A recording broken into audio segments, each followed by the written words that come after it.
Hello, everybody. It's Dodger, and I'm joined this time by Elmikkino. I say Hi. this time, but this is actually the first time I'm going to be uploading this sort of series now, I guess, to my YouTube channel. But basically, I'm going to be reviewing all of the decks for this month's MSEM Grand Prix.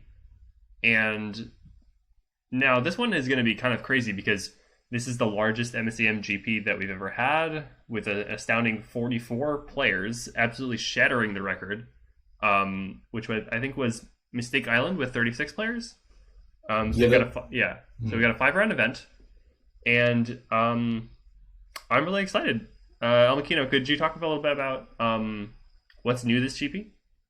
Yeah. So this GP, we have two new sets. We have Dark Seas of Shirian, and we have Elmer Into the Abyss. So we have two new sets, both with a kind of sea-ish theme. One is pirates and involves a lot of new cool abilities, with First Mate being one of them, which is a sort of companion alternative, but you swap the card rather than it being card advantage. So that's gonna be interesting. Mm-hmm. And Mayor's got a lot of cool stuff with the returning ability of Concord being a big factor, and rewarding you for having many different types of opponents. And I think that they're going to have a pretty large effect on the format. People have been talking about the cards in both sets a lot, and I'm quite excited for them.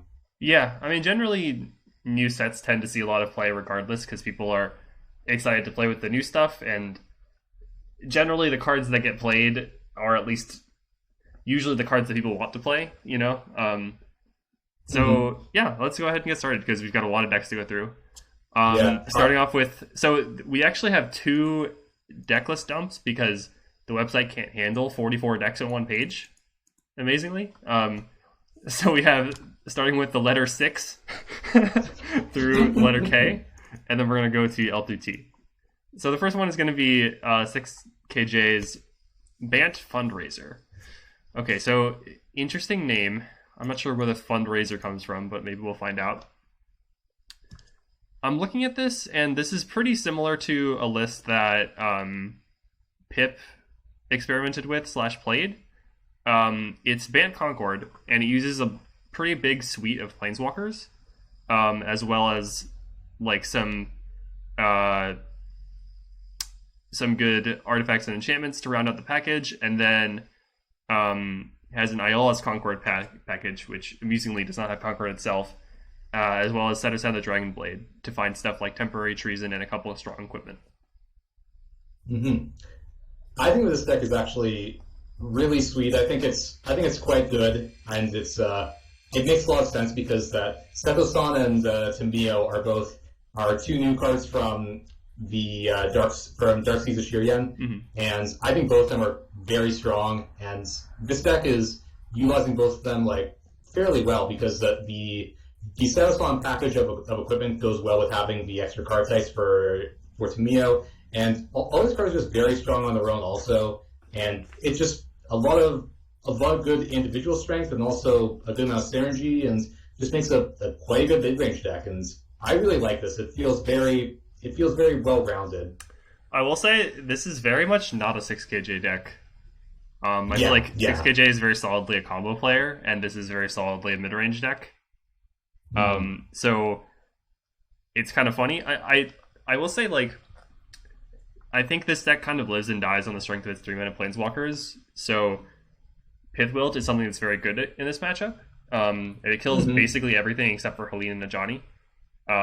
But people have been playing less Pithwilts these days, so maybe this stuff well positioned. Yeah, Yeah. Okay, so I we think have that. to. So Yeah, I what think I'm it's going to do fine. for every deck is we have to give it a pepper rating, 1 through 5. So like 1 pepper is like Blue Red Burn, Hmm. like the stock burn list that everyone plays, right? Yeah. And 5 peppers is like I don't know, blue white Humrid tribal or whatever, you know. Uh, yeah. Um, I'm gonna give this a solid 3 peppers. I think this is a strong deck, utilizing a lot of new cards in a sensible way. It's cool. I wouldn't say it's like revolutionary, like it's doing very basic things, but overall I like it. I think it's cool. It's a cool new archetype. Yep. Yeah, that makes sense. Do you also give it 3 peppers, or would you? Yeah. Yeah. Are we both giving it a different Peppers rating, or should I just agree with you? I mean, like, so we have a lot of decks to go through, so we shouldn't spend this much time on each of them. But like, All right, we can cool. just say like, I'm going to disagree with you on everything then. So, okay. please don't give my deck a 1 Pepper rating. Okay. Next up we have Ivy's deck. I feel like this name could be spicier. Yeah, okay. Or maybe this is just the big brain spiciest name possible. Yeah. Yeah. So this is what appears to be a Grixis control deck. It's notably it has the new card Lord Ellison Crane, which is a very powerful 7-mana planeswalker that usually wins the game if you stabilize with him. Besides that, you kind of got a very large package of removal from Exant to Crystal Wave to Unceasing Flames to the new Fair Trial. And it's also got a little bit of discard with Prying Inquiry. I believe this is the exact list that Pipsqueak has in our article that we made. So seems like a decent deck. You know, Pip builds good control decks. Yep. I'm not sure about 4 Cash with basically 0 ways to enable it. I don't know if just accumulated knowledge is good enough in MSEM. I'm leaning towards no, but it's fine. It's not awful in cycles, at least the first time, but I don't know. I feel like there should be some sort of enabler for this to make it to be super good. That's a good point. I kind of agree with that. Yeah. I'm gonna give this deck a 2 peppers. I think the lack of a cool name really hurts it. And I think that I don't know, control's boring. Who the hell plays control besides Pip?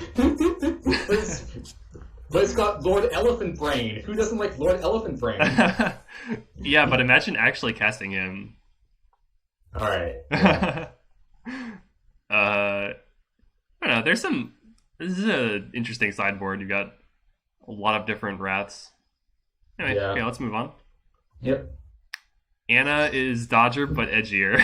Oh, Yeah. no. This is very spicy name right off the bat. Okay, so... Oh, yeah, Anna sent me this list beforehand already, but this is basically... So the context for this is that Anna wanted to play a variant of my GP winning deck from Paris, which was Naya Ramp, but this is instead Jund Ramp. So what you get... You lose stuff like Tendril Snare from removing white, but you do get stuff like Zhang Mao, potentially other better threats like Kali's Abomination, and also better removal in the form of... Oh, so Anna's still running the Jund command. Okay.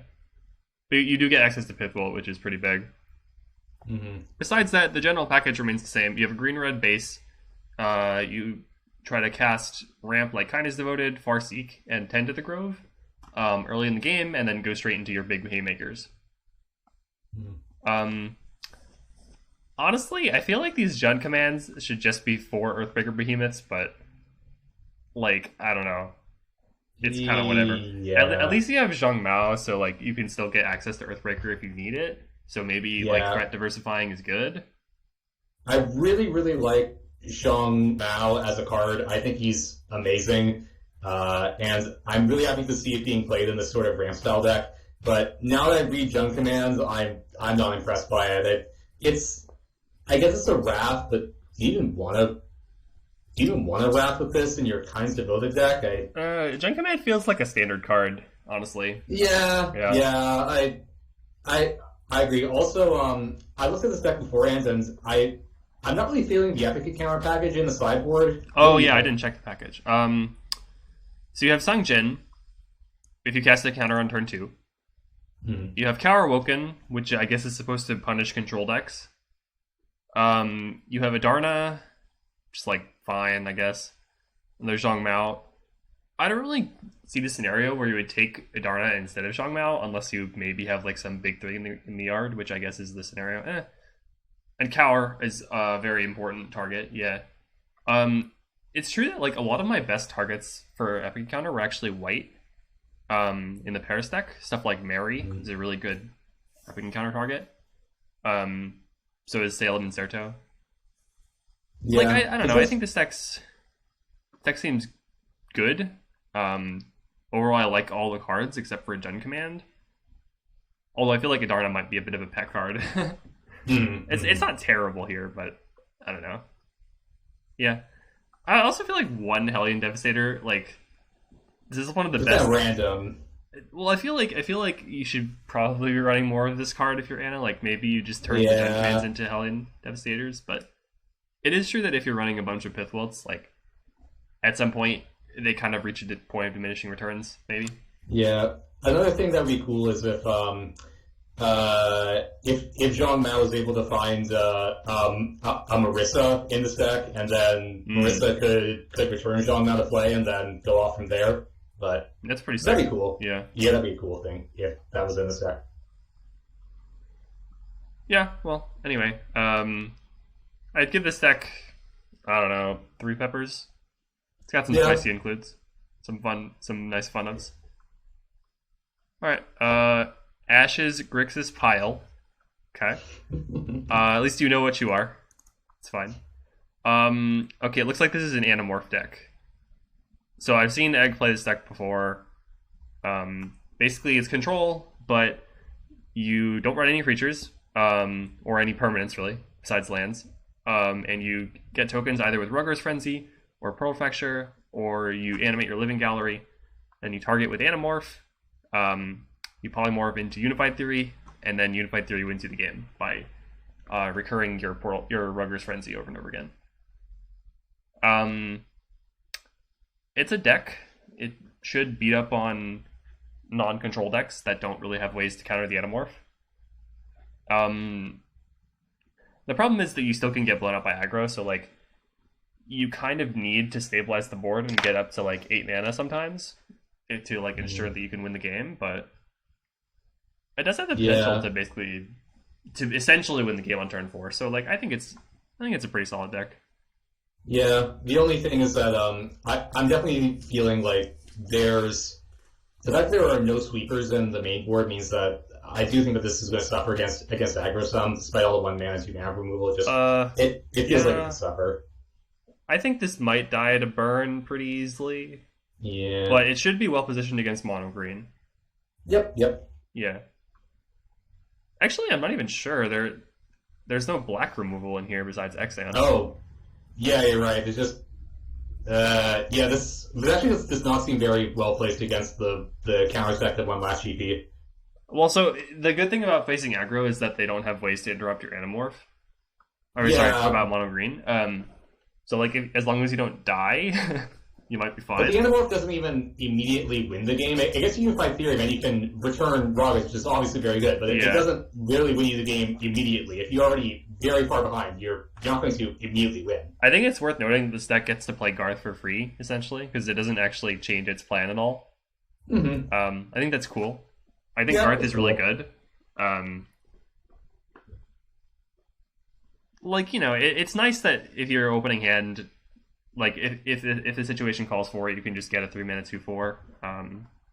Like, I think that's neat. Besides that, the sideboard looks good to me. I think Soul Pierce seems like a really good card that no one plays. Yeah. All right. Next deck is Augurs. Wait, Doctor, what's the pepper? Oh, peppers? I'm sorry. This deck gets a 4 peppers. I think it's pretty spicy. Ooh. I don't know. I don't know the history of Animorph decks in MSEM, so I don't know how spicy. I mean, literally only Egg has played it. Oh. Okay, well then this is quite spicy then. Cool. Yeah, I mean, Egg's kind of basic, but like this deck remains spicy nonetheless, so that should tell you something. All right.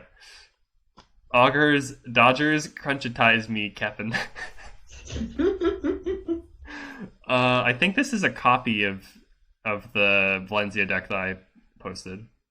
I don't think it's exactly. It's an exact copy. Yeah, I remember. Oh, yeah. Oh, you did play 2 Danitha Muck Bruisers? I put in 2 Danitha Muck Bruisers, because reasons. That seems like, I know you want to promote your own set, but I don't know why that card is in here. There's like no ways to enable graveyard stuff. There aren't really, like, so it is running a bunch of fetches. It's running 4 Amber Hills and 4 Shrines, I put in 4 Mysterious Cataracts as well. So it does have 12 fetches. It's a lot of fetches. Yeah. But I don't know, there's also a reason why you want to run this many fetches is because you need to have access to Resplendent Substratum on turn 1. If you have a Hierarch Ranger. Because like games you want to go Hierarch Ranger into Theocracy or Toddy, right? Yeah. Makes sense.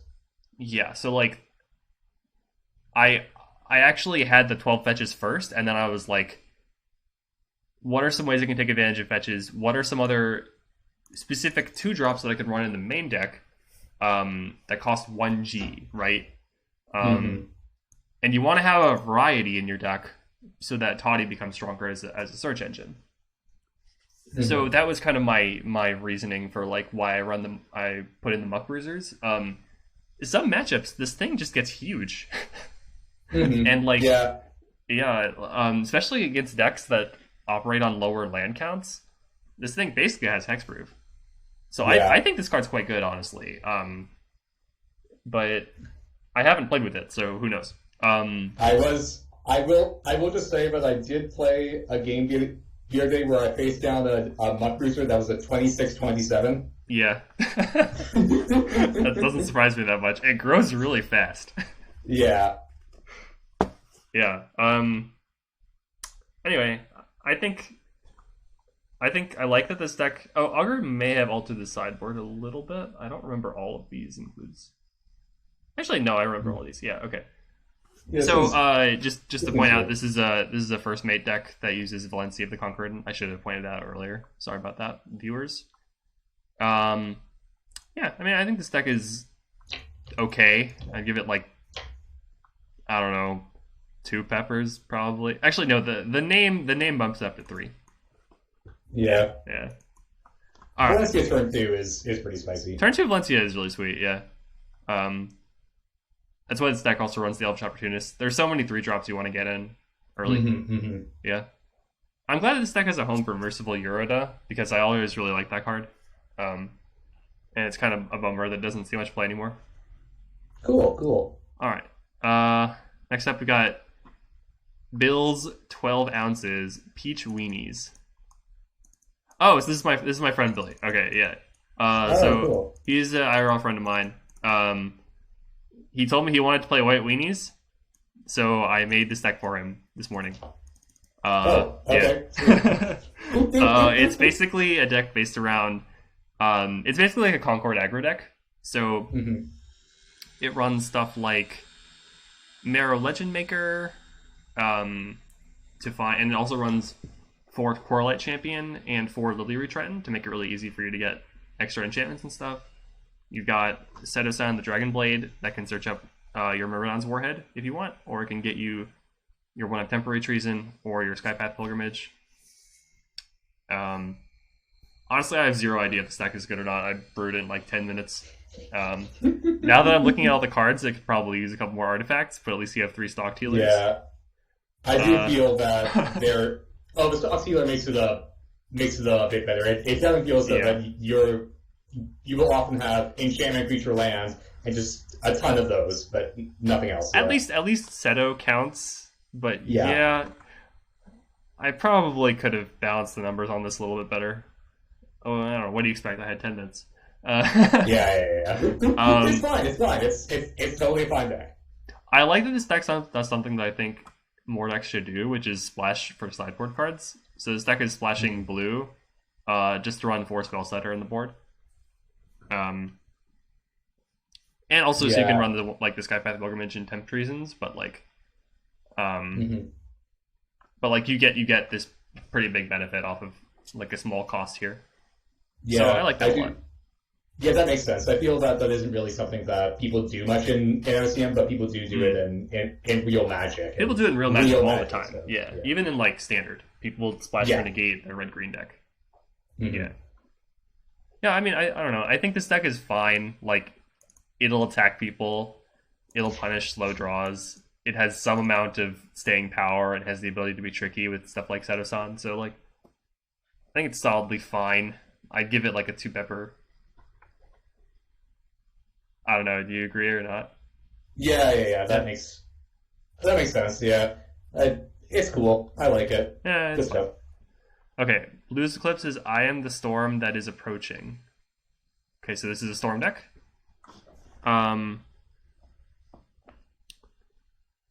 So we got Is that a four, reference? reference to what? Is the name a reference? I don't know what the reference is. I don't know it either. Sorry, Blues. Maybe it's just like a badass phrase, like I'm coming. Yeah, I am the coming storm, but more spelled out to make it funny. I don't know, but anyways, yes, this is it. So basically, you got a bunch of bolt variants. You got Distant Thunders, you got Scorches, you got Storm Surges, and besides that, you got your card draw spells. So Wheat from Chaff is a staple. Oracle's Vision is a staple. Fill up your graveyard quickly.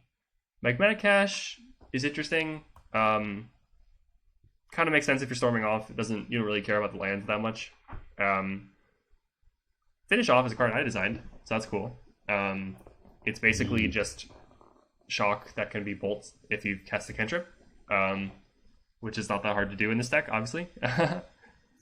So yeah, I think it's cool. I think Imagine is a pretty interesting include here, but it makes a lot of sense because if you're casting Infuse the Apparatus, one thing that is kind of awkward is if you have multiples of your key cards like Unleash the Dragon in your yard, because you can only get one copy, and when you're chaining Infuses, if the first one exiles 3 copies of your Unleash the Dragon, but you only get to cast your 4th one, guess what? Now you don't have any more Unleash the Dragons, right? So Imagine can actually do a good amount of work there. And all you have to do is play a Sorcery Speed Opt, which is like fine, right? So I like this include a lot, actually. Got a sideboard dodger. It's a really sweet sideboard. Benitez Zadine is cool. Oh, Weight Devotion. It's nice. Yeah, I think I like this card quite a bit. Imperial Claim. Wow, it's just like splashing for a bunch of off-color cards. Yeah, the mana base is... Oh, because you're running Nebula, Mana Confluence, Shigenja. Okay. Yeah, I really like this. This is very cool. That's neat. So the one thing I don't like about the sideboard is that this deck isn't running Garth. Oh, yeah. Like, just play Garth. It's free. Yeah. I don't know. You get so much value just by having Garth in your board. Like, you don't have to bring him in every game.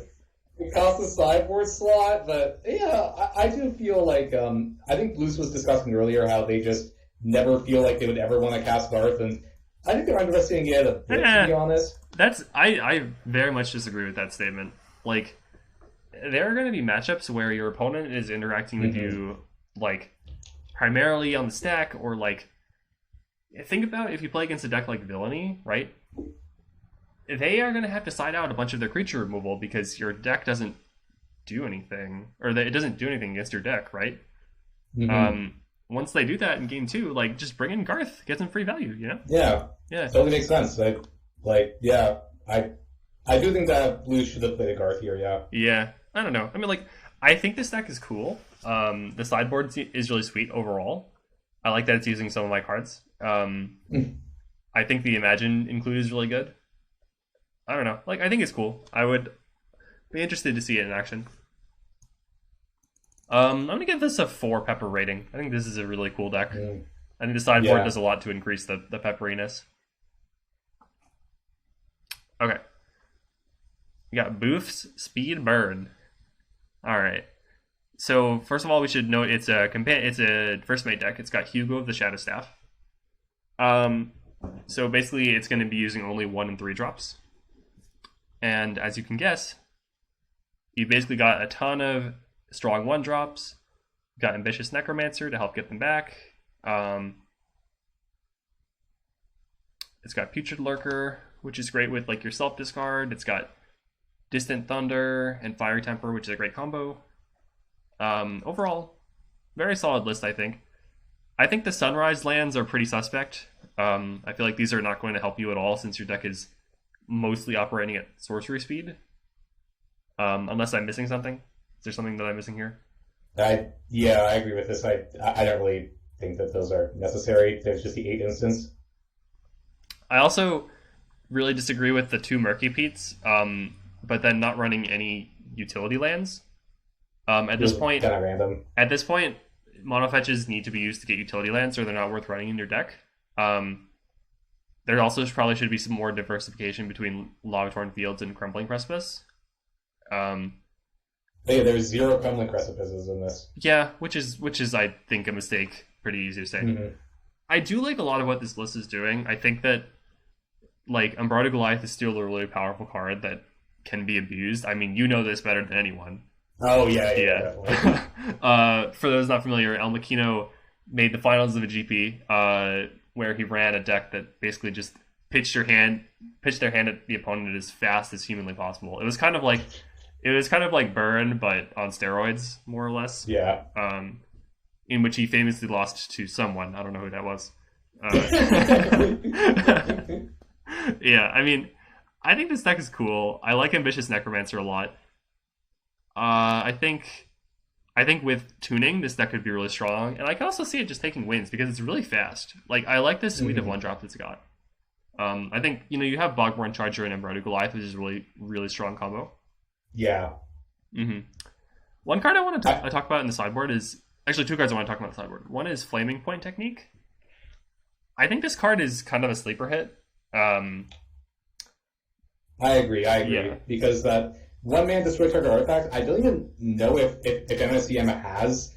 Like, is this our first smelt? It might be our first smelt. Yeah, like, I might be wrong here, but the fact that this is smelt, which is already quite a playable card, and then also it has a completely fine first mode of targeting something and giving a boost. This is really good and aggressive decks. I mean, it's either smelt or literally lightning bolt. Yeah. Tell me how it's not lightning bolt. In this deck, it really is just. I mean, pretty much, yeah. I think the Thievery include here. I honestly love Thievery, and I wish it was played more. Even though I've never actually played it, I feel like this is the time. I feel like with all these Concord decks, with all these decks that are like, people are playing more permanent decks, and I know we've seen like Storm and stuff. So maybe this isn't like entirely accurate, but I feel like this is the meta where Thievery is better than Duress. Strong take, but I don't know. I haven't seen that many lists yet, but I feel like this. I don't know. Like, I think Thievery is good. Of course, it's probably still worse than Stolen Secrets. So, yeah, maybe this deck should just be running Stolen Secrets. But yeah, I also think Pip will flame the Conspiracy of Ravens here really hard. This is Pip's I think 4th least favorite card in the format. Yeah, we did a whole podcast about it. Conspiracy fan either. Yeah, it's not good. But yeah. Overall, I think Hugo's really good. I think this deck uses it well. I'd give it like a 3 peppers. Yeah. Cool. Yeah. Cool. Good deck. Canterbury Eggs, oops, all Tamios. Oh, this is doing combo things, isn't it? No, it actually isn't. No, not quite. Okay. Kind of combo if you think about it, but like... So this is a blue-green Turbo Concord deck. It's using Tamio, as we discussed. It's also using a card called Ruchi, which is a somewhat maligned combo Planeswalker, but it has a +1 that's very similar to Tamio's. Both of them can +1 to untap a land.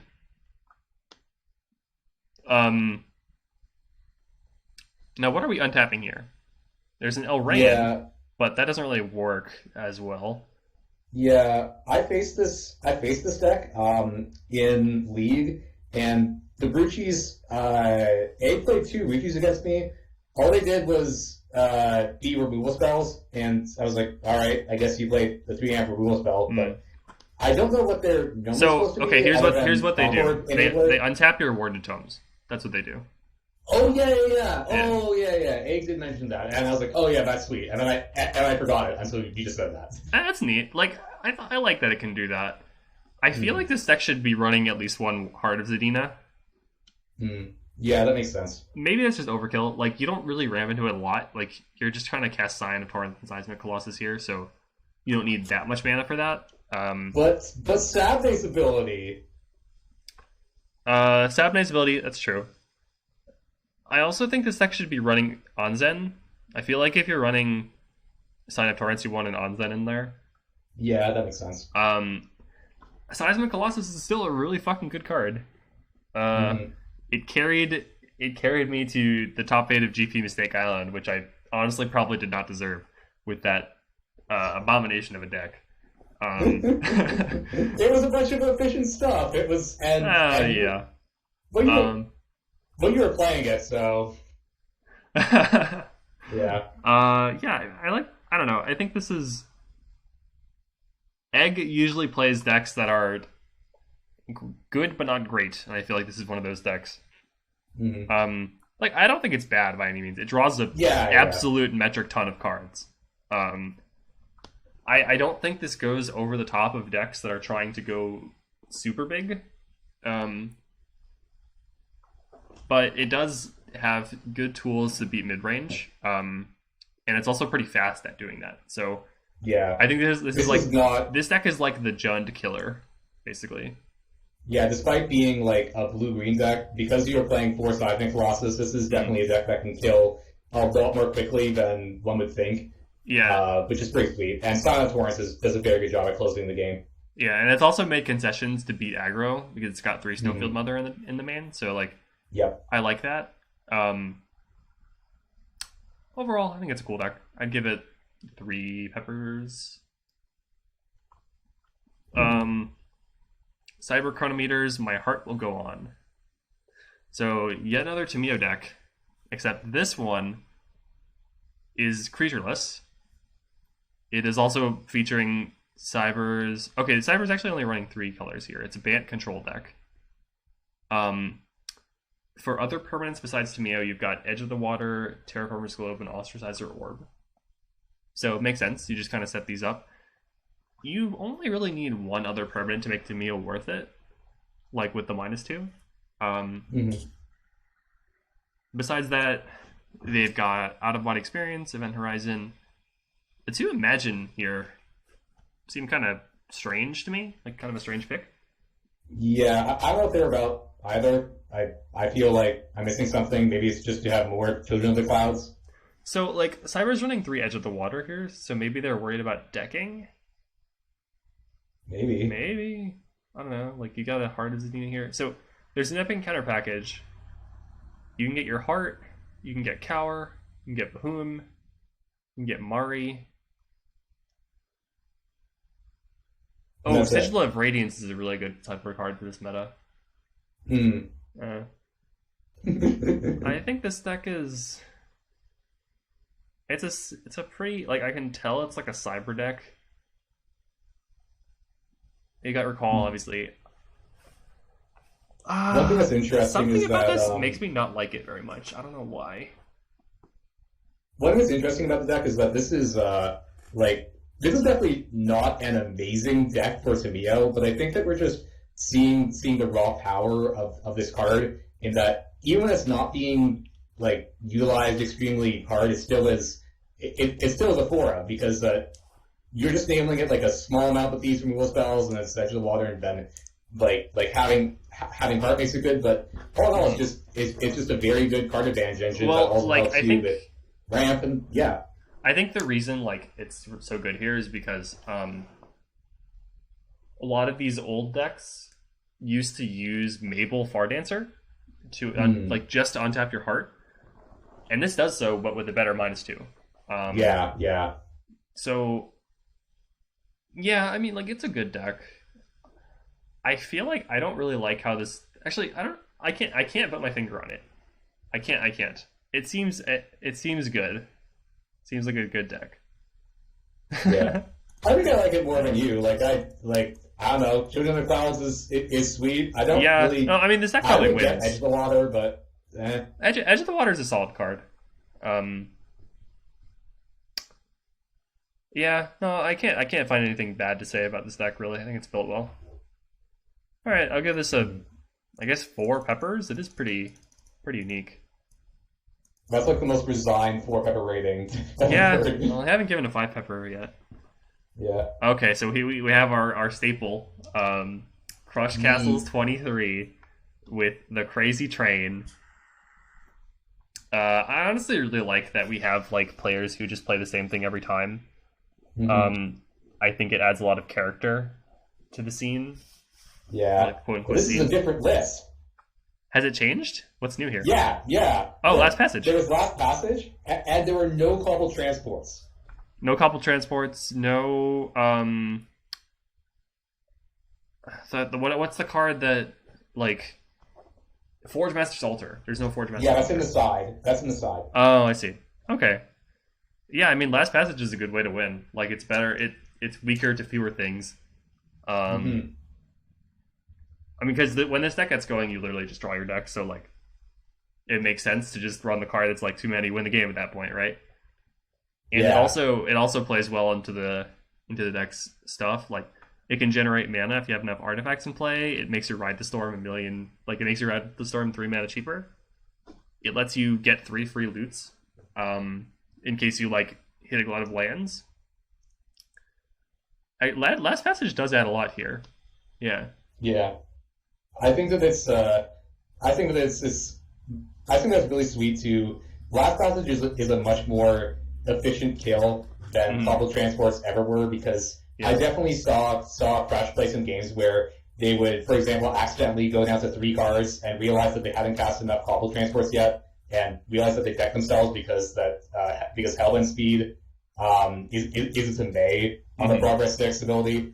And also there were times where just the opponent had a ton of creatures and Crush Castles couldn't swing in for enough with everything. So Last Passage makes it so that now, unless your opponent has some weird thing or a bunch of counter spells, then you're more or less guaranteed to win, which is pretty awesome. This is a pretty big upgrade, I think, for the deck. Yeah. One other thing is that people are playing a lot of Ostracizer Orb now because of the Concord lists, and this deck's like, cool, you're dead. Yeah. Ostracizer Orb is so nice Ostracizer, bro. Yeah. I think Crazy Train is actually just a really good deck that's always been kind of held back by like people naturally play a lot of hate for it. I have not seen very many Singularity's Grasps though, which is like this deck's nemesis, right? Yeah. Maybe this is the month of Crazy Train? Ooh, I don't know. Maybe he's gonna finally get there. I'm honestly gonna give this a 3 peppers, because normally it's like, okay, you're playing the same deck as always, Crush. I'm sorry I can't give you that many peppers, but I like this Last Passage to include a lot, and I think that this could be the month. Yeah. Alright, cool. Deep Patter Skulls on Pipsqueak's Bullshit. So this is a villainy deck. It's also a Hunter's Hideout deck. Yeah. You cannot get more Pipsqueak than this. True. Oh my goodness. Okay, so Pip just basically... Like, it kind of makes sense, you know. A lot of these cards kind of play into the same things, like Find Happiness and Misery gets you +7 cards in your yard. And it also triggers Villainy twice. Makes sense here. I think all of these cards are good. I think Pipsqueak is going to absolutely murder the aggro decks.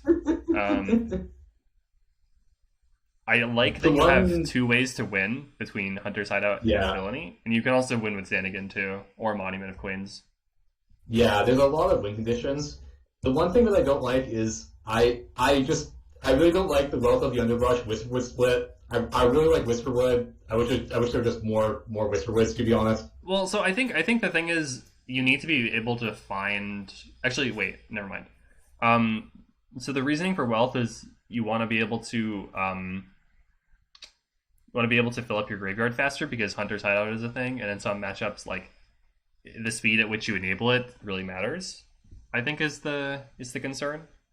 Like, I know you want to mill more, but I just think having looping Whisperwoods is like a really cool thing that can actually mill you very quickly. It is cool, but it requires a lot of mana investment.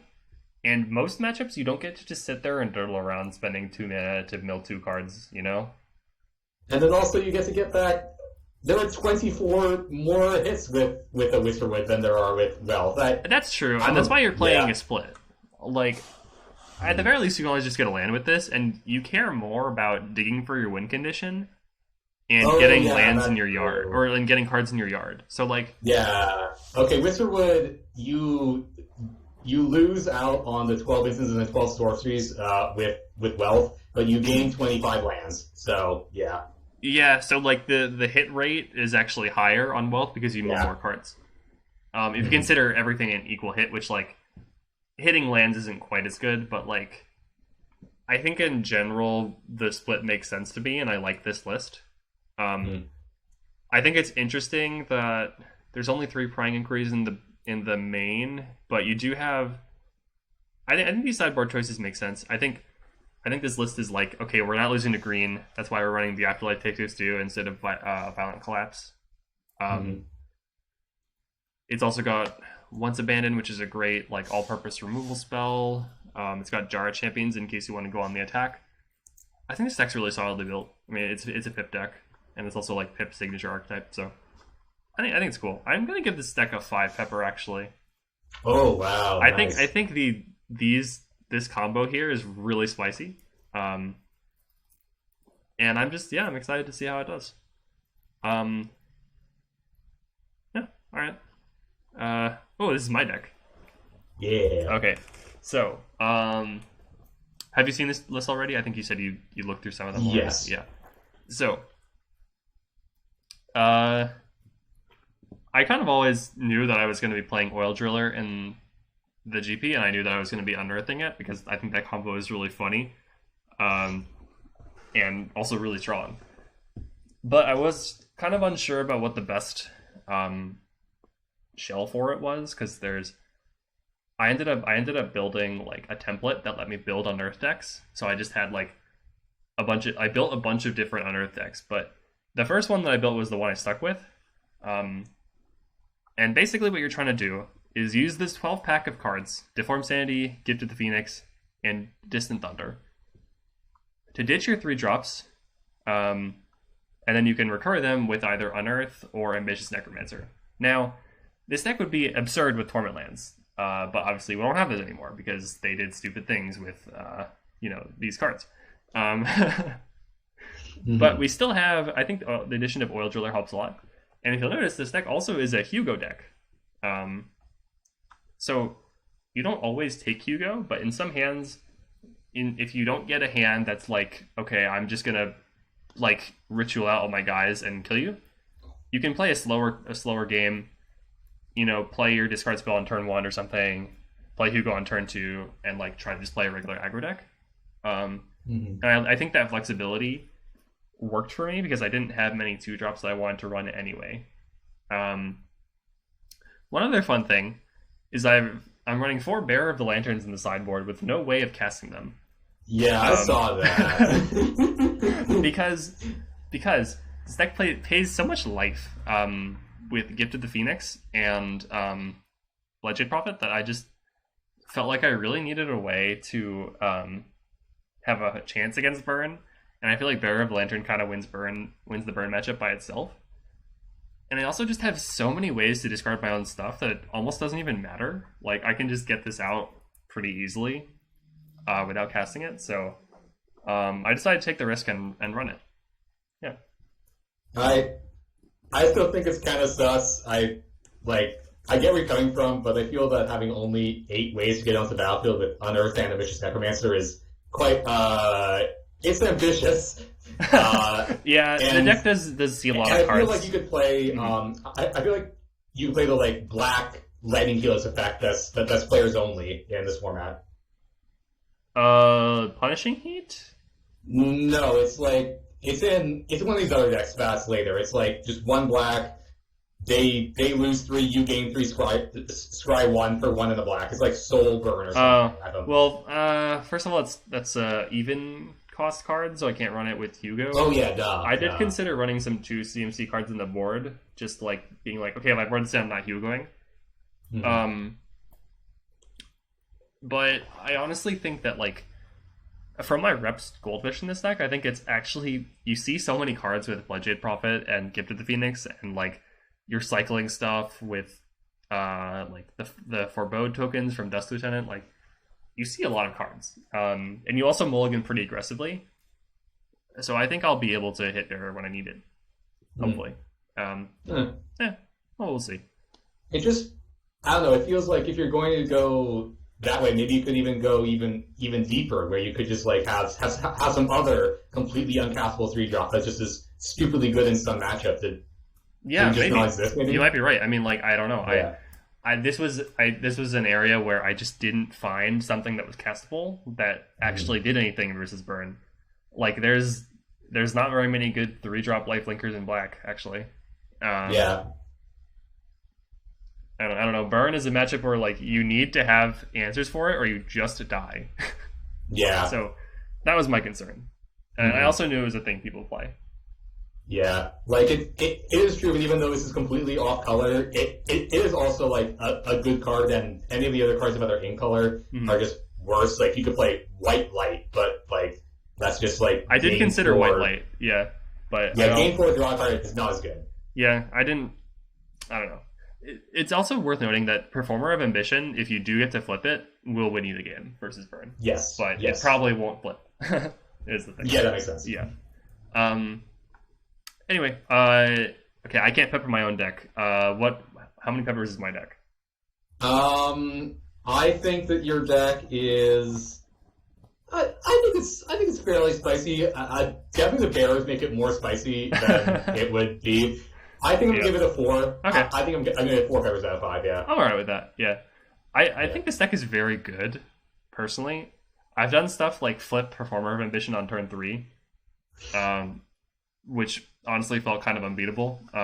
You could also just draw a million cards, or effectively draw a million cards if you do get Oil Driller with Unearth looping.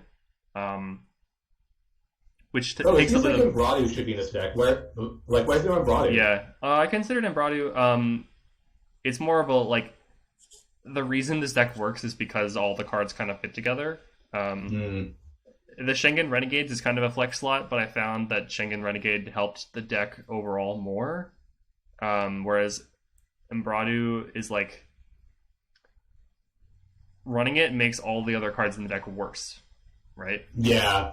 Alright, okay, I understand. Yeah. Like, because like you need Embradu is a non-though. You always need something good to discard to your Distant Thunders and like to your discard spells, right? And sometimes you don't have that right away. Like sometimes you have Schengen Renegade and Gifted Phoenix, and you need to do that, and then draw 2 more cards. And then Schengen Renegade also gives you a creature while giving you a discard outlet for your whatever you draw next, right? So, but if you have Embradu there, it's kind of like, okay, well, I just have to discard all my other cards and then go all in on this thing that gets blanked by a single removal spell, you know? Yeah. So that was my thought process on it. I'm also not running Putrid Lurker for a similar reason. Well, actually, a different reason, but this deck doesn't operate on much mana, so Putrid Lurker just didn't really fit into the curve that well.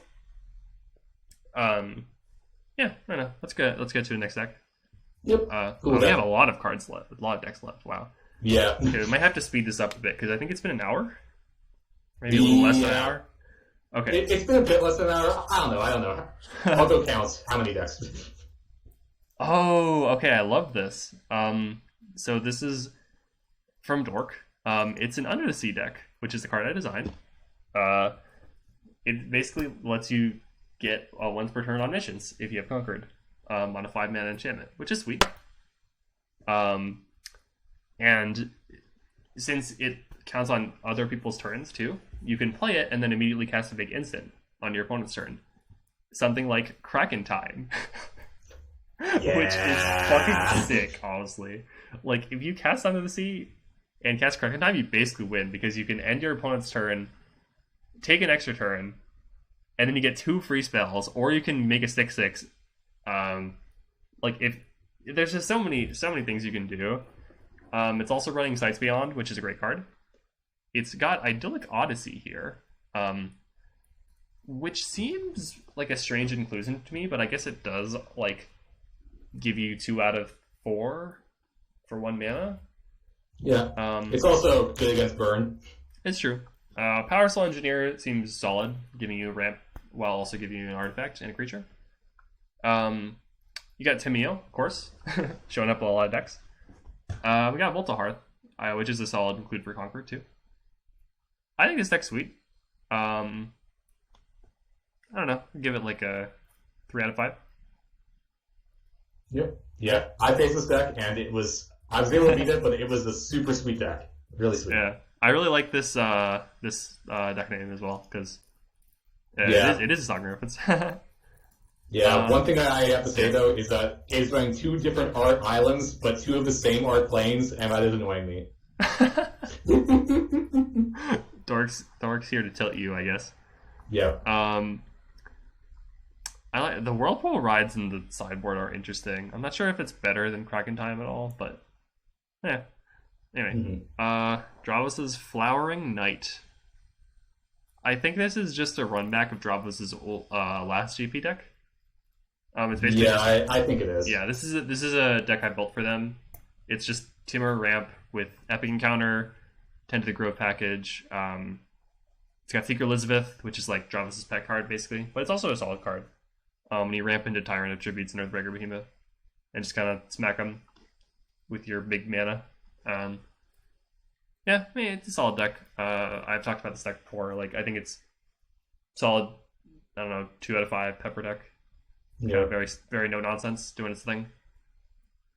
Anything you want to add, or?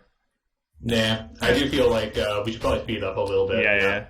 All right, Dr. Chillbrain. That was our 15th deck out of 40 something. Oh my goodness. Okay, maybe I should make this a 2-parter.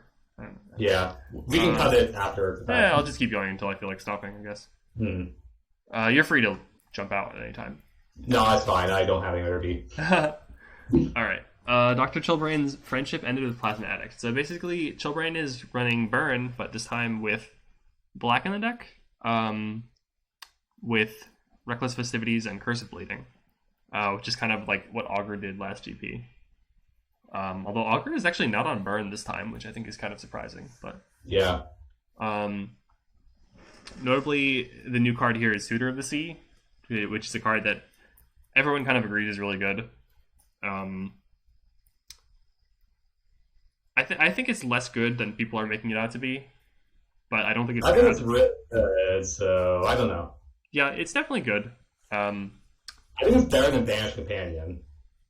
I don't agree. Like, Banished Companion is good. It's a red 2/2 with haste, but it deals 2 damage to you at the same time. Whereas Suitor of the Sea, like, it still is positive damage against your opponent as long as you're getting in with it. Yeah, like it's better in the burn mirrors, but like in terms of the deck's raw power, I think it's not as good a card as Banished Companion. Because the reason you run Banished Companion is because usually the damage on your opponent matters more than it does on you. They're both good cards. I think this is a good deck. It's running, a solid package of burn. I think it's the exact same sideboard that Soul Release here. Yeah. Yeah, that's the card I was talking about, yeah. Yeah. I guess for the burn mirror, I don't know. Mm-hmm. Curse of Bleeding is really solid. Inclusion, when everybody's, running Stand on a Cell bullets, they're like, I'll just do this and I'll beat burn. Yeah. Yeah. A solid deck. I'd give it 2 out of 5 peppers. Mm-hmm. All right. Elmikkino's Let's Put a Smile on That Face. Okay, so this is the deck. Yeah, this is the Leyline Alignment Field combo deck. I was going to give a quick primer for anybody who's unfamiliar with the deck. So the main combo of this deck is that it plays Marissa of the Grave Howl, not a sideboard but as a main board card, and Marissa can get any permanent card from any graveyard onto the battlefield under your control. And notably, Marissa is a legendary creature, and the way that the legend rule works is that when a legend enters the battlefield, you choose to sacrifice an extra copy of a legend before you choose targets for the ability. So if you play Marissa while you already have a Marissa, you can get back the Marissa that just died. Mm-hmm. So you can loop Marissa's infinitely, and then if you have Corvid Heretic, which is just a pretty awful card unless you have the combo, but you win the game there with draining your opponent out, and then with Turi allows you to find the entire combo in one card by -6ing, finding a Marissa and a Corvid, then Marissa buys back Turi, and then Turi -6s again, gets just a Marissa because you can overpay, and then you kill them from there. And then the rest of the deck is playing the 5-color Leyline Alignment Field Midnight Crew deck that Splash Cat played a few GPs ago, and it's just like a combo deck that has a control backup plan. Resign's also very good, and in fact, Resign is Yeah, notably you can use either significant. Resign or Imagination Unleashed to Yep. cheat out Turi for free and win. Or you can just like cheat out Valir, which will usually also win. Yeah. Sources tell me Valir is pretty good. Yes. Yeah, it I think this deck quite is good. kind of the boogeyman going into this GP. It feels like it can turn 3 pretty reliably, and it feels like you need to have ways to mess with it or it will win.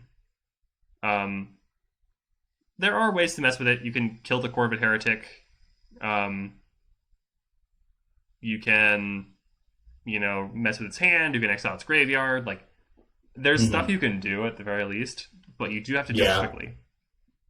I definitely don't think this deck is unbeatable or anything. I very much think that, for example, I am always somewhat squeezed on mana. Like, for example, on Certainty when they go Leyline, if I even have that, I will always just only have 5 mana. So if you have a spell stutter or some other taxing, Counter Magic is great against this deck too. Yeah, Counter Magic is super amazing. I basically don't have much counterplay except to just wait a turn. Hand attack.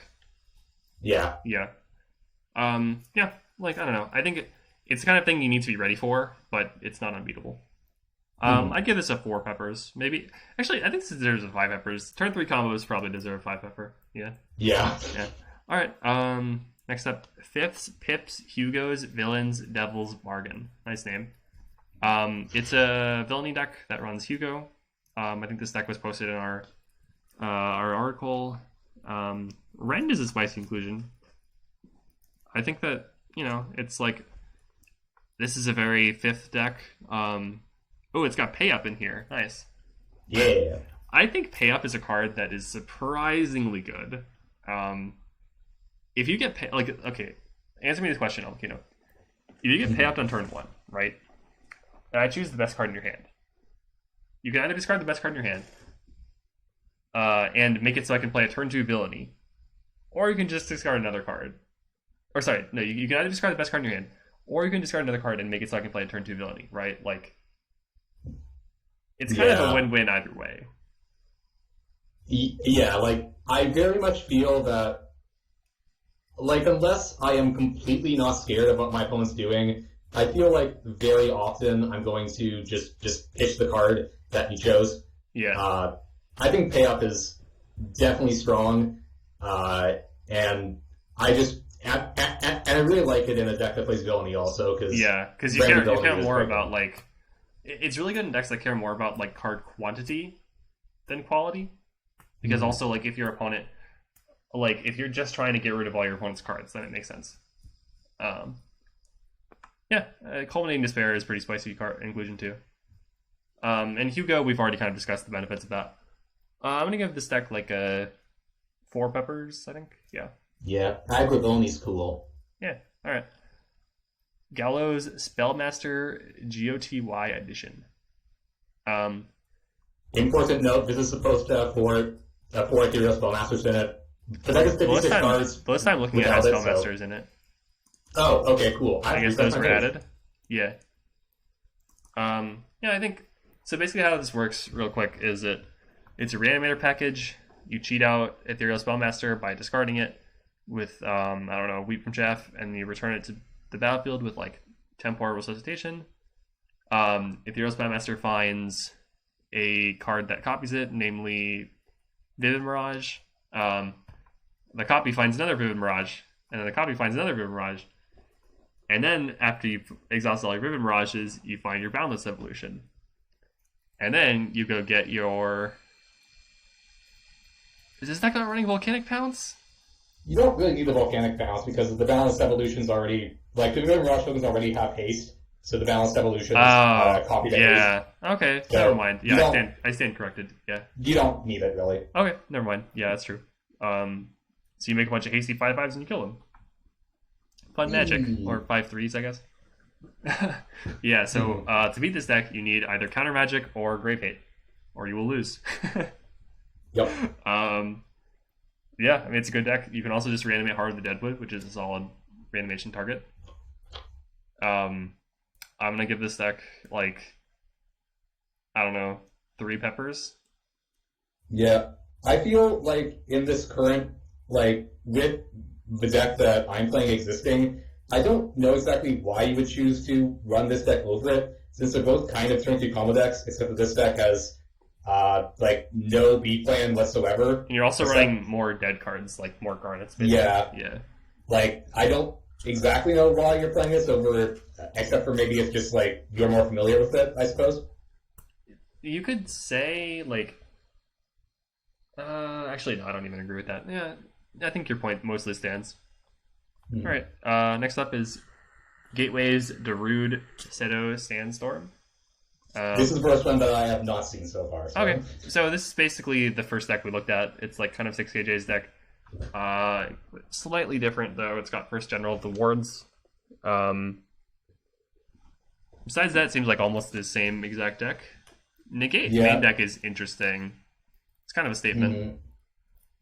I don't think it's worth cutting the Simios to play first general awards. Like, I think first general is cool. I think it's pretty good. It's cool. I think Simio is super good, and I don't know. Yeah, I think this deck seems light on interaction to me, which is weird for a gateway deck. Yeah, I don't know. I don't think it's bad, but I think the 4-drop planeswalkers get worse when you're running first general. I think those should have been cut down a little bit. I just like 6K's version of this deck more, I think. Yeah, maybe. I don't know. We've already talked about this. I'll give it like 2 peppers. Gender terrorists, hand empty, no thoughts. Okay, so this is a madness deck. You've got Madcap Mercenary. You've got Distant Thunder. These are ways to set up your fiery tempers. You've got Dwarven War Hatchet, which is still decent, although it was kind of nerfed mostly out of playability. You got Unearths, so it's a win in my deck, in my book. Unearth's great with Dust within it. You also got Concealed Slasher, which is a great way to turn your madness on really quickly. And Fate Shaper, which is great with Concealed Slasher because you just keep discarding cards and drawing cards and kind of burning through everything. Great combo. Yeah. Oh, that's cool. We've also got Legion of Gyarados, which seems very bad to me.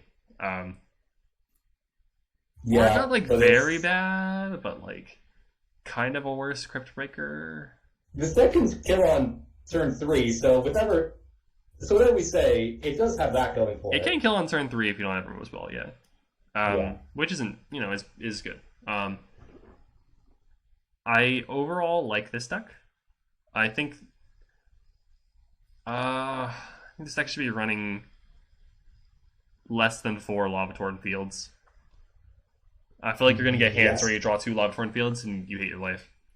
Yes, I agree. I feel like there should be more of the Black-Red Desert. Probably. Yeah. I mean, overall, it's cool.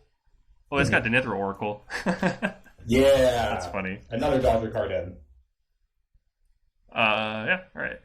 Next deck is going to be... Oh, pepper this. I'll pepper it. I'll give it 3. Alright. Giant Poet's Waved Lava Spike. Oh, hey, so it's Burn with Oil Driller. Ooh, and Arcane Duelist. Look at that. Arcane Duelist is sweet. It's kind of like a Dreadhorde Arcanist. I think... Does it have enough spikes to make it worth it? It kind of does. Yeah. It kind of does. It's got 12 spikes. 12 spikes. Yeah. Like, that's not a lot. I think only being able to run 1 Brazen Sacrilege is a bit sad, because it's one of the best cards in Burn. Yeah. I don't know. Like, this deck seems fine. Oil Driller probably shouldn't be a 4 of. Yeah. I guess. But also, it's my favorite card in the format. Yeah. It's like my favorite card in LRA, so like I think it's cool that it's around. I think this is just like not as good as the regular blue-red build at first glance, but I don't know. It is more resilient. Like, you're kind of usually Brazen Sacrilege was your resilience, but now it's Oil Driller, and also Arcane Duelist adds a lot of resilience. So like, that's true. It is more resilient. I like that this build punishes you more for not having creature removal. I don't know. I think I think this is more spicy than your average burn deck, so I'll give it 3. Yeah. Oh, it's a Hersey deck. All right. These rainbows. So Hersey always likes to play these like control decks that have a bunch of weirdly chosen cards, but they always pick the correct, like what seems like the correct combination of them. That it usually works out pretty well, and there's also usually many colors. In this case, I believe there are 5. Mm-hmm. So this is kind of like Hersey's When the Stars Align deck, except now it's got Thunder Road instead. Also has One with the World, which I think is pretty interesting inclusion. Yeah, I think that Hersey just thinks this card is just way underplayed, and I think it could be. It's interesting. It's not bad, but like about half the time, slightly more than half the time, it's going to be 1 mana, draw a card at sorcery speed. Yeah, half the time it is like not good at all. Half the time it's like a bad cycling card, but the other half the time it's very good. If you hit a lane with this, it's insane. Yeah. If it was an instant speed, this would be stupid. So. Oh yeah, this instant speed easy include. Yeah. I think in general I'm inclined to trust Hersey on these decks because like they are very good at finding the correct combination of control cards, I feel like. I think that this deck, I would give it 4 peppers. I'm not sure how much stuff Dead Man's Party actually returns, but it's probably enough. Like you don't need it to be a turbo Dead Man's Party deck. And I'm just going to assume the mana base works. I don't really want to look at it too much. Yeah. Shigenja Sanctuary probably helps. I wish there was some ley line alignment feels in this, like not 4, but a couple would be cool. I don't think Leyline Alignment Field is good if you're trying to One with the World. Yeah. And it's also, it doesn't run Oracle's Vision or anything to like fill your graveyard quickly, so I think you mostly lose out on, like with all these multicolor cards, it's just going to hurt you more than it'll help you, I think. Maybe, yeah. Yeah. Alright, Chumbek's Tempos Fugit. Okay, so Chumbek is back on White Weenie. This deck did very well last time Chumbek played it. I remember beating it, but it wasn't an easy win. Chumbek's still running the Judicial Verdicts. No. What, did you say that they were bad? Oh, this card is so bad. Hey, it gets people. It doesn't get people when they know you have it in your deck. Yeah, but I don't know, mono white Carousel. It's just like cool. Okay, I mean, like, okay, you've got these 3 like little tax things, right? Like, I get that stacking them makes each one of them better, but I just can't get behind Judicial Verdict, man. I don't know. Yeah, the card is just so bad on its own. Yeah, I kind of agree. Like, I did lose to this deck. I'm not sure if it was last GP. I don't know. Whichever deck I played the Fall Spear deck in, it kind of did. Yeah. Something last GP. But anyways, it was, Judicial Verdicts is not why I lost. Heraldry seems decent, actually. It randomly destroys burn. Yeah. And, like, one thing that I'm kind of upset with Chumbek about is that he continues to not run... utility lands in his monocolor decks. And I'm just most deck just run 4 model fetches and like a Mosef or like the white creature land. Like there's no reason not to. I don't know. It's just tilting to me, I guess. But I don't know. I'd give this. I still think Helvala is insane, by the way. Like Helvala is absolutely insane. I think I would give this like 3 peppers. I'll give it 3. All right. We're gonna keep going. Let's keep going. I has Pine Cones, Black Red Burn. All right, so it's still Bryn's deck. Yeah. This is literally just the same deck. Yeah. All right. We know how we feel about this deck. All right, moving on. Yeah. Yeah, alright, cool. Infinity Chef's 5-color nonsense pile. Someone else is on it. Look at that. Yeah, it's basically your deck, but with some slightly different inclusions. It's got Root Warper to help find Leyline Alignment Field. It's got Metalia, which is an Elmara card. It's cool. It's got Lord Ellison Crane. It's running not as many sorceries. I can't tell exactly what's missing here, but basically the same deck. We already kind of know how we feel about this archetype too. Yeah, I think that but like, of course, I would feel this way. But like, I feel that this build is not as good as my build. Like, but like, I like the Root Warpers here. But what? Sorry. I like the Root Warpers here. Yeah, I think that I was playing Aureate Panorama, which is Aureate Panorama is good too. Yeah. Yeah, I just think that like Root Warper is a different way to find Leyline Alignment Field. I just think that I think Panorama is better. I can see where Chef is coming from, but also I just don't like not playing Oracle's Vision at all. Oracle's Vision seems like... Actually, that does seem pretty troll, yeah. Yeah, like, it seems kind of... It's like somewhat necessary. Maybe you could say this deck indexes a little bit too much on the cheat-out targets and not enough enablers. That's basically what I feel, yeah. I also think 3 Conflux Ravager is probably wrong.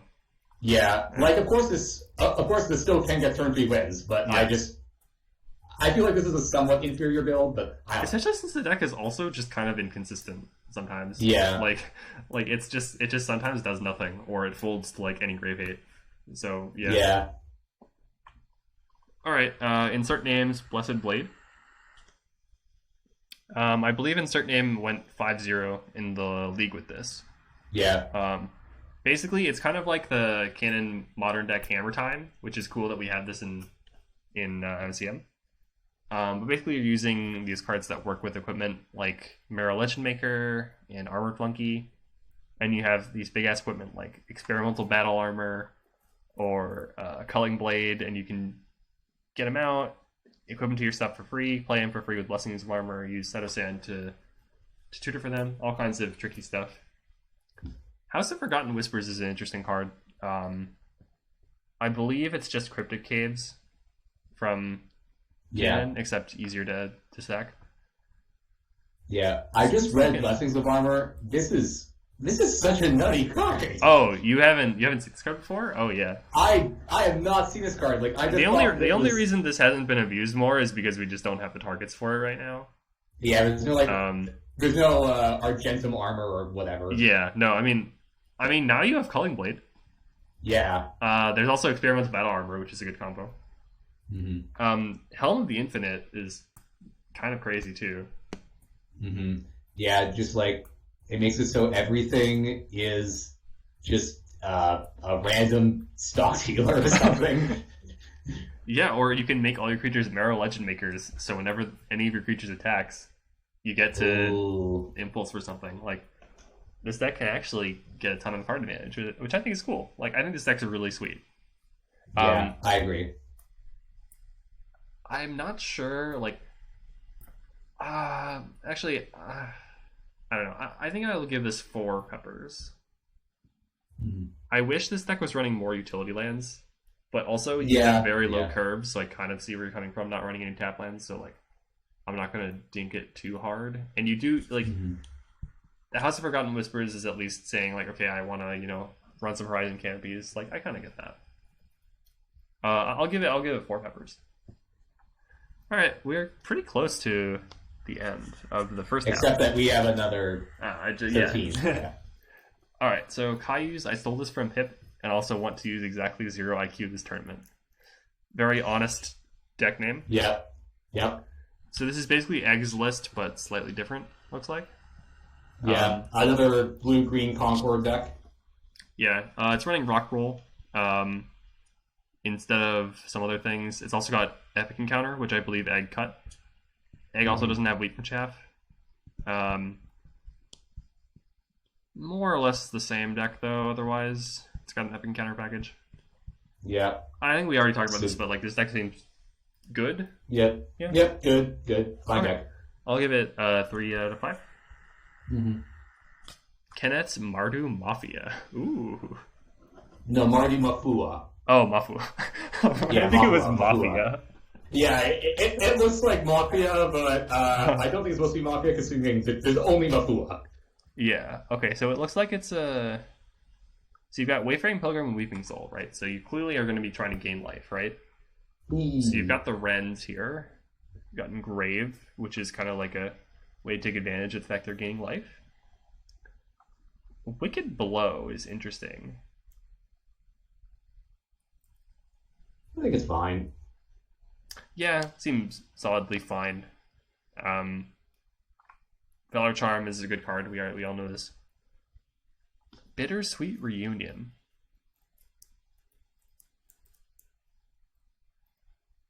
Huh. Mm-hmm. 4 copies of this seems kind of suspect. Also 4 Ancient Council. Like, I guess, because you're Ancient gaining Council kind of life makes sense if you're, like, Wayfaring Pilgrim. I don't know. Mafua is nice in this deck. I'm kind of just concerned that this deck's too slow. It runs a lot of 3-drops and 2-drops and not many 1-drops. I kind of feel like this is just built around the synergy that just isn't good enough for this format, unfortunately. Like, yeah, that's like, kind of my feeling for it. The problem here is that you're playing a lot of cards that are very mana intensive, and that you need to maybe use multiple times to get the effect that you want, which I'm worried is not something that's really going to help that much. Mm-hmm.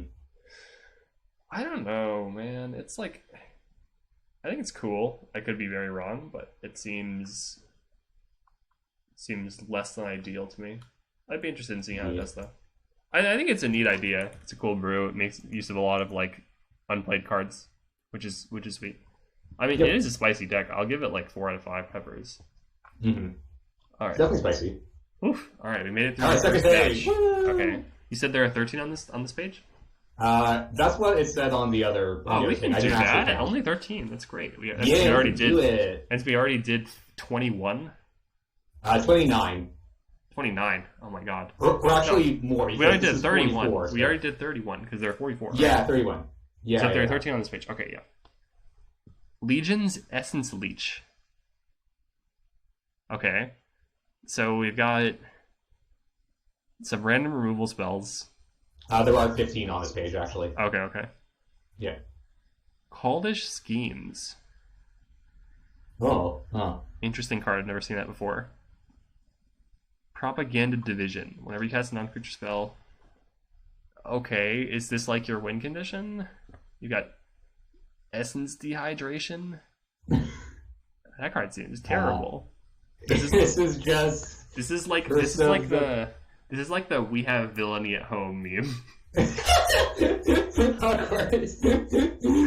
It's got 4 Essence Dehydration, 4 Leech Seed.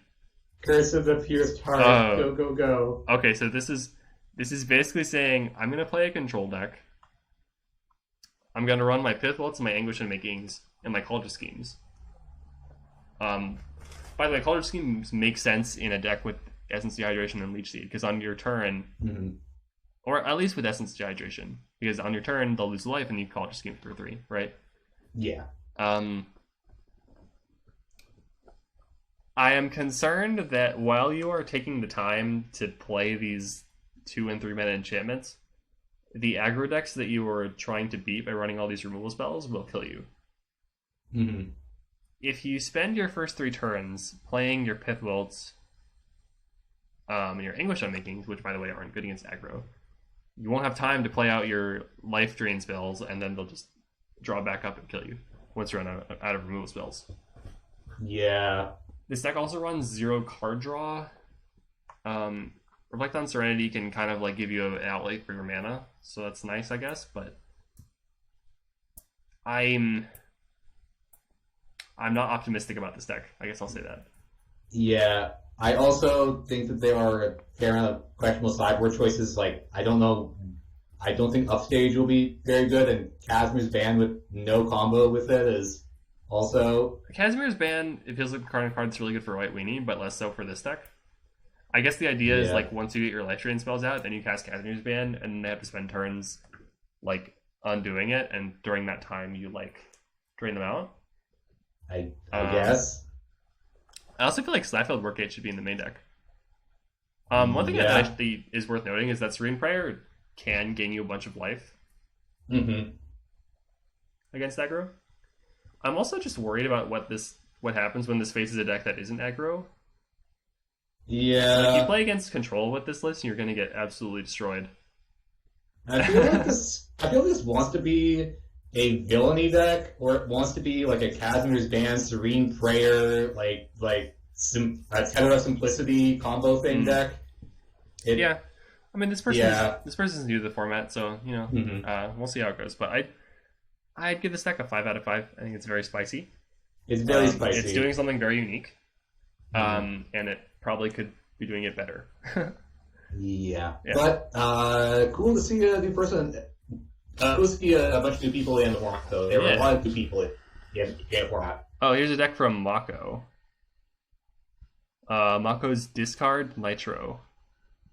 Oh, this is an earlier version of the Unearth list that I posted. This one leans Artifact heavy, so it's running Tylo Lich, it's running Advent from Above, which is a card I love. Yep. And besides that, runs a lot of the same cards that my Unearth list does. But it's also got the Madness package of like Concealed Slasher plus War Hatchet. I don't know. There's a reason I didn't run this deck. I think it is pretty misbuilt. But I don't know. I'd give it like a 3. Okay. Yeah. I was going to quickly ask you. Sure. This is not a Hugo deck, and I'm not super big on Hugo. Like, I think he's cool, and having access to a 2-drop is good. But I don't know. Like, do you feel like cutting off your own access to 2-drops is worth it for Hugo? Like, of course you do because you're playing him, but like, well, it depends on your strategy. So think about it like this: like, what is the opportunity cost to running your first mate? Because ideally, there is one for every first mate. If your first mate doesn't cost you anything to run it, it's not good design, right? Which is where some of the problems with like Lurrus and Vintage came up, right? Because it was just like every deck was running it.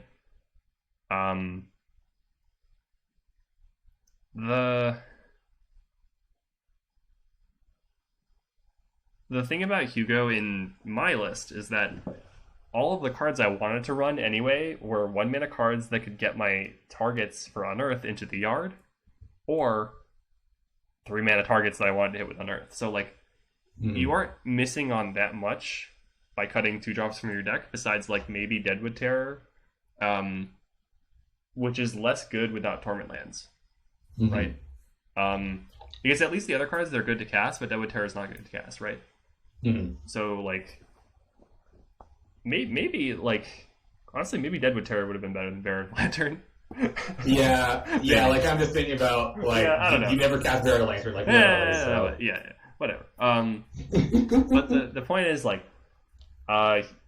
Hugo is good if you don't have to give up much by running him. Which depends on the deck, but yeah. Okay, let's move on. Yep. Okay, so this deck was in the last GP. I don't think Mikhail changed it at all. Eldritch Emergence is now in the sideboard. Oh, rip. Yeah. It's okay. I don't think that this is... I mean, Emergence in the sideboard probably makes sense, honestly. Yeah, I agree with that. I don't think it needs to be a main deck card, to be honest. I like the general idea of control deck with Cataract Depilar as the win condition. I still think Inner Thoughts is probably a little too cute. Yeah. Most of these other inclusions I'm fine with, though. I wish there were some fair trials. Not having fair trials seems like a mess. This does feel like exactly the kind of deck that wants fair trial, namely a black control deck that doesn't have white or green. Yeah, there's also no Oppress the Weak, and having Engrave as your option just seems like it's going to be really hurtful if you don't have Cataract a Deep Dweller to gain you back to life. Yeah, I also think Essence Scatter is not it. Yeah. And Surge of Darkness is just worse than... It's probably just worse than Fair Trial, to be honest. Surge of Darkness is a good card, but not in this deck. Yeah. I considered Surge of Darkness in my sideboard. Yeah, like it's good. Yeah. It's good in your deck. I don't think it's good in this deck. Yeah. Yeah, I think that's fair assessment. I would give this deck a 2 peppers. Mm-hmm. Like it's something we've seen before. We've seen it before. It's not super exciting in itself. Like it's cool. I love Deep Dweller. Yeah. All right. Morgan's White Blue Concord. Ooh, okay. So we got Founding Hero, we got Chitinborn Sentry, we got Glittering Narwhal, we got Sire of Empires, ooh, we got Seismic Colossus. Okay, so this is basically just playing a very mid-rangey version of Concord, but relying more on creatures. I think that this list is fine.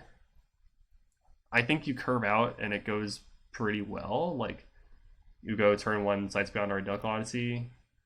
You play a 2-drop, whatever that is, and then I think the main issue is that it's a bit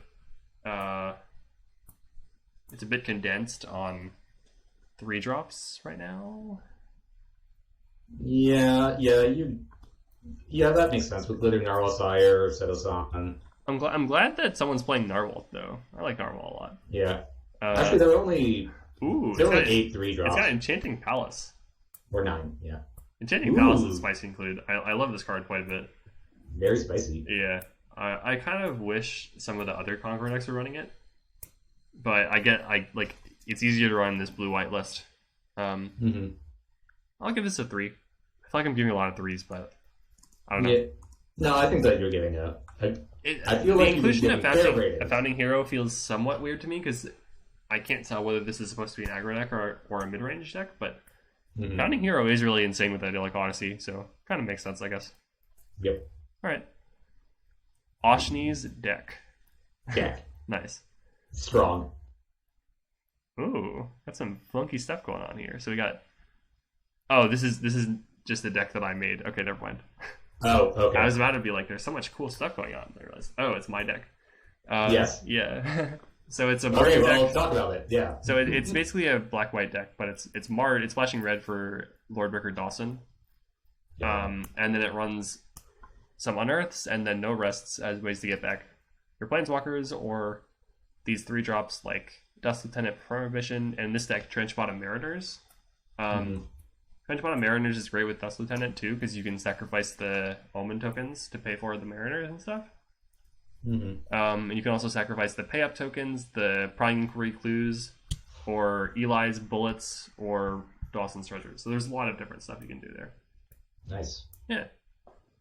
I don't know. I also love Initiative here. I think the biggest issue with this deck is the lack of 1 mana interaction. I wish I'd make that into the deck more. There isn't really even any options in the sideboard for that, so that's probably the biggest weakness here. Yeah, Unearth also seems like it's sweet when it works, but it can also just be kind of meh. I think Unearth should be a 2 of here. There should be fewer 3 drops, and there should be more 1 mana interaction. Yep, that makes sense. Yeah. But, yeah. Hindsight is 2020. Yep. I would give this a 2. I think you give that 3. Yeah, 2 like or 3 is fair. Yeah. Alright. Para's red green. Yes, it's Ponza again. Looks like the same exact list as before. Oh wait, was this in the last GP? I guess I just missed it. Yeah, Para top aided with this. It was. Para literally top aided with this. Yeah. Oh wow. Okay. Yeah. Well, I guess that I guess after I lost with the Bosku deck, I really just did not pay any attention. I think it's. I mean, Ponza sometimes just has legs. People don't respect it. Yep. I still think that I don't love Regal Ignition here. Yeah. But it's not the worst. I think I would rather index into more like. I guess Regal Ignition does give you game against aggro, which is kind of important. Like kind of as a mini wildfire. It's nice that it doesn't kill Inoshi. Yeah. I take it back. I think this deck's fine.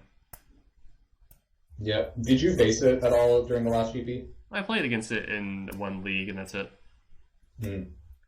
I don't know. Like, Promethean Grotto makes it a lot easier to build around the Regal Ignition, too. Yep. Promethean Grotto is, like, an insane card, by the way. I think it's really underplayed. Yeah, especially since it doesn't even enter tap. Yes. It can do a lot of good stuff. Yeah, I'd give this I don't know, like a 2-pepper, since it's a repeat. Yep. Yeah.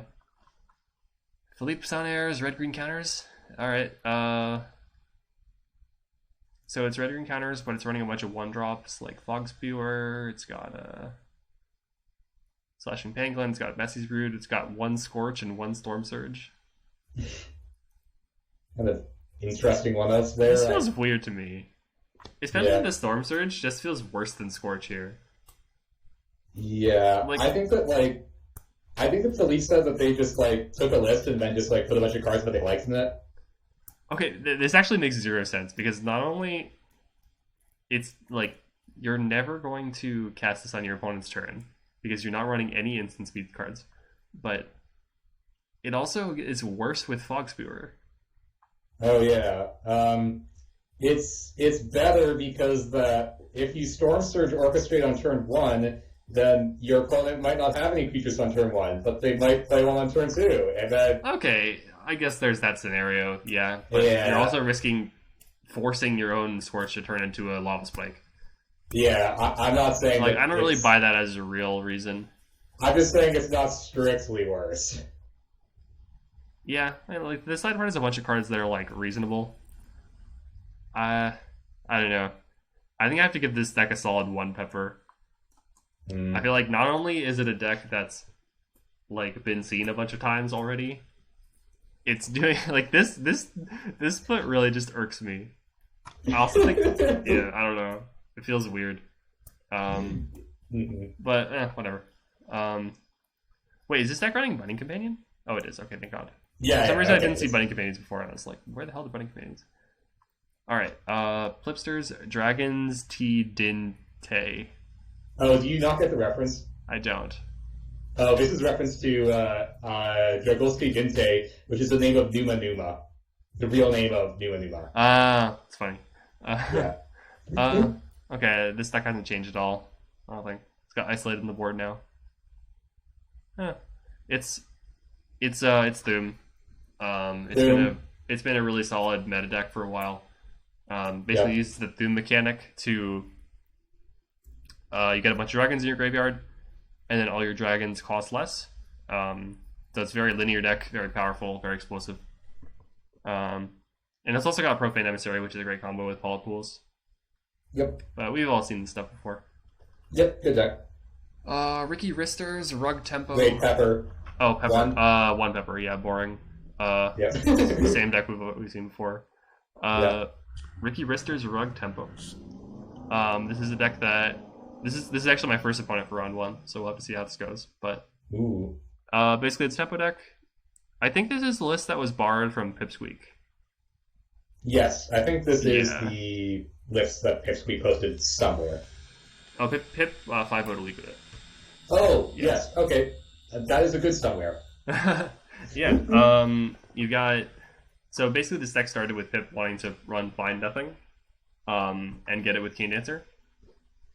So, like, you can basically lock your opponent out of fetching for several turns. Otherwise, it runs a lot of counter magic. It runs Veilworn Meddler. Cosmic Sinkhole is still a really, really good card. Yep. And it can win with Bounty of the Gardens. It's also got Tamio, because why not? Even though just like Tamio, you can play it and then like tap a land and hold up your Sinkhole, which is cool, I guess. Oh yeah, this is definitely like a peak thing of Tamio just being good because this is literally just creature lands and nothing else. Portal Fracture is still a ridiculous card. Like this deck just runs a lot of creature cards. Yeah. I don't know. I give this deck a 3 peppers. Scribble's deck. Nice. This is Bant Flash. Yep. It's got Redo here. That's I think it's an different. interesting inclusion. I don't think it's a bad counterspell. I think it's... Yeah. I I also think Sangjin is a card that should be seeing more play in Bant Flash. Yeah.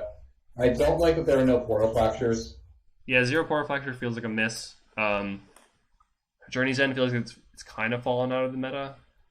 But yeah. it's also better than Event Horizon in this deck, so it feels fine to me. Like, solidly fine. I still like Event Horizon more, but that's just me. Yeah, maybe. This deck seems alright. Egg Bomb is a hilarious sideboard card.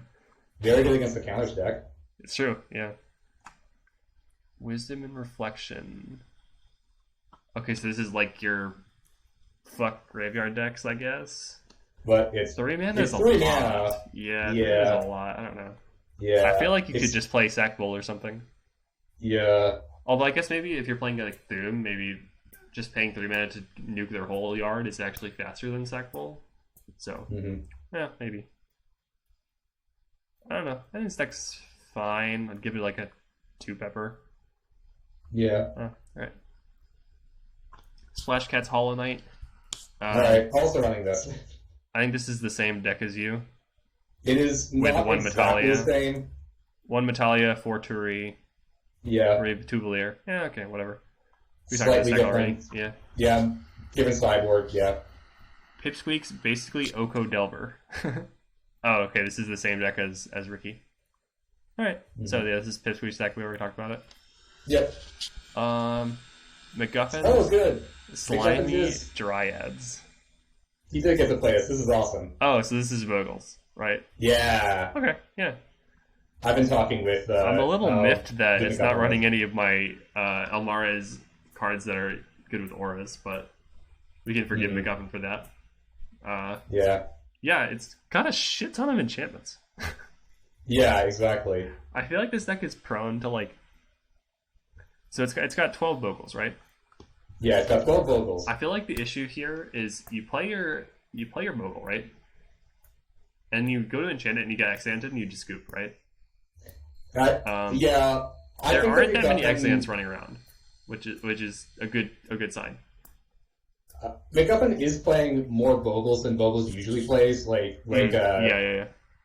Like I feel Canon like- Vogels list usually plays 8 Vogels and then Dry Arbors and Spirit Dancers. I feel And like then- if I'm MacGuffin, I want to be... Okay, first of all, I feel like Skypath Pilgrimage is a slam dunk in this deck, and I feel like not running that is kind of troll. Although maybe I Which should real card? prefer What? just Skypath Pilgrimage. Oh yeah, the Journey thing, yeah. That card feels like a slam dunk here. I think that he tested and he just wasn't feeling it. Maybe you just want to kill people. Yeah, Maybe. I think that was it. I don't know. Like, I think that, I think MacGuffin has kind of played this deck enough to not just go, oh, the Exu and me, I guess I died. I think that, I think he feels like it's strong enough to run. Well, there's also even just not just that like many that. Exants, honestly. Like, even Yeah. Pipsqueak isn't running Exant. Yeah. Yeah. I don't know. I think this deck's good. I'll give it a 4 peppers. Yeah. Tiki's Dragon Bones. Oh, yeah. So I was talking with Tiki before. They were running Doom. I think this is basically the copy-pasted version of Flipster's old list. Mm-hmm. Same story. 1 It's pepper. Boring. Yeah. Okay. Tumbles, I have come to seminate you. What kind of name is that? That's very aggressive. Very slightly aggressive. Sexual. So this is Tumbles green red counters list. But it's flashing. Maya. It's flashing for disseminate, which is pretty funny. Yeah. I feel like That's why. Okay, now this makes more sense. I thought it came out of completely nowhere. I remember Tumbles doing this, and I think what probably happened was Tumbles got destroyed by disseminate one game and was like, that card's broken, I have to be running it. Yeah. But instead of changing the deck to a deck that can run disseminate, it's just like, fuck it. I'm just running disseminate in my deck. Yeah. Like, it's fine. I really don't think it's a good fit here, but like, it's not the There's end of the world. also Eva Been Duelist. I have never seen this card before. Oh, Okay, wait, there's another reason to be running white then. Okay, then that changes things. Is it good? It's not bad. Uh, Yeah. it's basically fencing ace, but better. Now fencing ace by itself isn't good enough, but the fact that it like by itself it attacks for 2 and then 4, Mm-hmm. but also like you can buff this up really fast with Katie. Yeah, that's Like true. this goes nuts with Katie. I don't think Yeah, that's anything else fair. gives it counters. I guess like Amarabi's disciple can kind of buff it. Brush cover elf. I really don't like Brush Cover Elf in this deck. I don't think it will slow down your opponent's removal enough. Hmm. Oh, are there not enough? Oh, I thought that there were more ways to target your own creatures. Oh no, there are because there's a Cassie. There's Oh, you can use it with your own abilities. Okay. yeah. I That think it's changes actually things. just Caddy. So Okay, maybe it's good enough. I'm sure Tumbles has yeah, played with it, so like maybe Tumbles is right. yeah. Charming Marauder in the sideboard makes a lot of sense. I think it's good. Mm-hmm. Um, Ooh, Rage of the Ravage 4 of wow. yeah, makes sense. Helping Mm-hmm. Hand is funny. Yeah. Wow, is that it? Oh my Oh, we got god. there. Oh wow. Got there. Huh. Jesus. Was that Nice. like a Sweet. full 2 hours? Yeah, that was an hour and like 40-ish minutes, I think. Whew. Okay. Ooh, nice. What are your final like overall impressions on this GP? I feel like I've seen a lot of black red, a lot of Mhm. Leyline alignment field decks, a lot of like Lots of Concord. a lot So of much Concord, so much Concord. I feel like having artifact enchantment removal is going to be a big deal here. Mm-hmm. I feel like hand attack is really good. I think I'm kind of reaffirmed in my initial statement that this is the GP for thievery. I think that you might be right. Yeah, this Yeah. is very good. I actually think I probably should have been running thievery instead. Like my deck runs Storm Secrets in the sideboard. Hmm. After seeing this field, I wish I was on thievery. Yeah, Yeah. I think that this deck is this GP. I mean, is also like there's so many low to the ground decks. Like way more than normal. I feel there's just a lot of low to the ground, kill you or just like get stuff on Yeah. the board, and yeah. There aren't many control decks. It's true. Yeah. Oof. Well, okay, this is crazy because this is the biggest GP we've ever had. So Yeah. I'm very excited to see what happens. Usually I Who do knows like who's a gonna get predict there? who's gonna make top 8, but honestly, whenever I did that, I just picked 8 decks at random mostly, and I feel like doing that right Yeah. now would take forever. So Yeah. I'm just gonna say,